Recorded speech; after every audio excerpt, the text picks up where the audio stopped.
Hello दोस्तों, कैसे हो आप लोग। आई होप कि सब लोग बहुत अच्छे होंगे और सबकी पढ़ाई बहुत अच्छी चल रही होगी। मैं प्रदीप झा आप सभी लोगों का एक बार फिर से आपके अपने यूट्यूब चैनल आदवत पाठशाला पर स्वागत करता हूं। और आज हम जेएसएससी नियमावली से रिलेटेड बात करने के लिए आप लोग इसमें उपस्थित हुए हैं। जैसा कि आपको पता होगा कि जेएसएससी नियमावली अब लगभग जो है उसमें क्या चेंजेज होना है, हाई कोर्ट के डिसीजन के अकॉर्डिंगली उसमें क्या चेंजेज होना है वो आप लोग को अच्छे से पता चल गया होगा।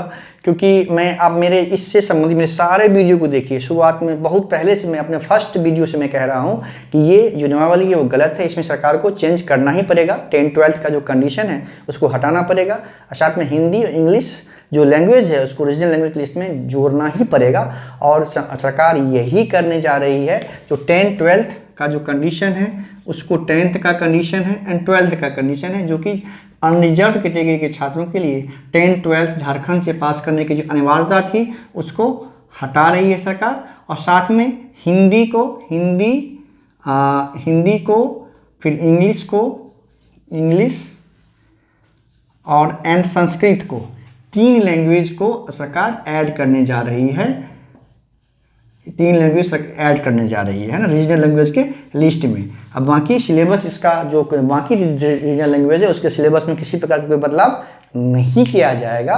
और ये जो सीट है ये 2 कंडीशन पे आपत्ति थी, छात्र गए थे हाई कोर्ट जैसा ने डिसीजन के अकॉर्डिंगली सरकार इसको जल्दी ही मतलब आपको एक संशोधित नियमावली आने वाली है। इसमें एक समस्या अब ये उत्पन्न हो रही है, इससे अगर ये सिर्फ ये होगा तो क्या होगा, जो 40% जो सीट जो है वो अनरिजर्व कैटेगरी वाला ओपन फॉर ऑल हो जाएगा, है ना, ओपन फॉर ऑल हो जाएगा। लेकिन चूंकि अभी अब सरकार के पास ज़्यादा वक्त है नहीं, तो सरकार क्या नया नियमावली बनाने का वक्त है नहीं सरकार के पास, तो संभवतः अधिक उम्मीद है कि सरकार सब इसी 2 को सुधार करके नियमावली ला दे और इस जो जेएसएससी सीजीएल और साथ में जो और बहुत सारी वैकेंसी है उसका रास्ता जल्दी से साफ हो जाए। आप अगर मेरा वीडियो फॉलो करते होंगे, देखते होंगे, तो आप हमेशा से मैंने बोला है कि ये जो 2 रूल है वो गलत नियम है और सरकार को इसको हटाना ही पड़ेगा। अगर यही अनरिजर्व्ड कैटेगरी का जो सिर्फ अनरिजर्व्ड के लिए किया गया था 10, तो अगर बाकी सभी के लिए कर दिया जाता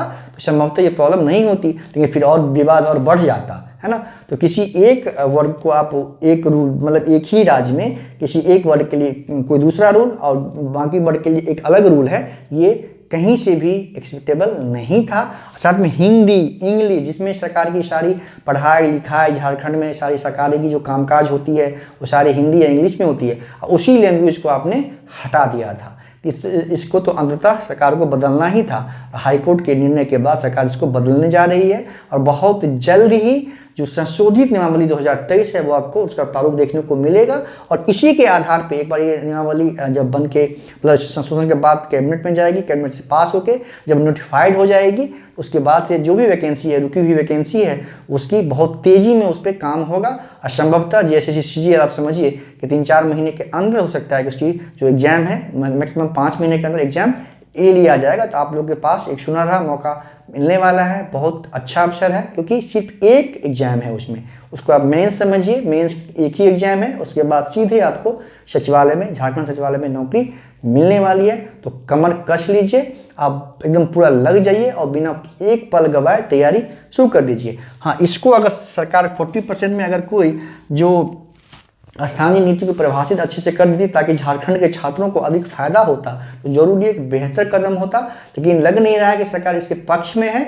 आपको जल्दी ही 2-4 दिन में पता चल जाएगा जो भी होगा, लेकिन अब जल्दी ही जो है संशोधित नियमावली आने वाली है। उसी के आधार पर जेएसएससी के द्वारा जो भी एग्जाम या परीक्षा लिया जाएगा उसी के आधार पर संशोधित नियमावली के आधार पर ही लिया जाएगा। ठीक है, ये सूचना थी। अब देखते हैं कब मुश्किल से 1 सप्ताह के अंदर आप समझ सकते हैं कि संशोधित नियमावली आप लोगों के पब्लिक डोमेन में आ जाएगा। फिर उसके बाद वो कैबिनेट से पास होके फिर नोटिफाइड हो जाएगा गजट में, फिर उसी के आधार पर जो जेएसएससी है अपना जो भी परीक्षा है आयोजन करना शुरू कर देगी।